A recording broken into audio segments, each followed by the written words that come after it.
দুটো আলাদা করে নিয়েছি। এবার হচ্ছে গ্যাসটা জ্বালিয়ে ওভেনে কড়াটা বসিয়ে দেবো। গ্যাস জ্বালিয়ে কড়াটা গরম হয়ে গেছে, এবার তেল দিয়ে দেবো। তেল গরম হয়ে গেছে, এবার শুকনো লঙ্কা দেবো, সাদা জিরে দিয়ে দেবো ফোড়নে, আর আপনার দিয়ে দেবো হচ্ছে গোটা গরম মশলা। ফোড়নটা দিয়ে দিয়েছি, এবার হচ্ছে আলুগুলোকে ছেড়ে দেবো। তার মধ্যে দিয়ে দেবো হচ্ছে কাঁচা লঙ্কা, টমেটোটা দিয়ে ভেজে নেবো। এবার এর মধ্যে দিয়ে দেবো হচ্ছে নুন। এবার দিয়ে দেবো হলুদ,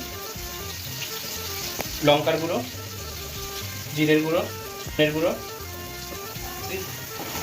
ভালো করে কষিয়ে নেব। ভালো করে কষিয়ে নিয়েছি, এবার আপনার এর মধ্যে দিয়ে দেবো হচ্ছে যে সেদ্ধ করে যে মটরটা রেখেছিলাম জল ঝরিয়ে সেটা। এবার এর মধ্যে দিয়ে দেবো হচ্ছে সানরাইজের চানা মশলা দিয়ে এটাকে ভালো করে কষিয়ে নিতে হবে।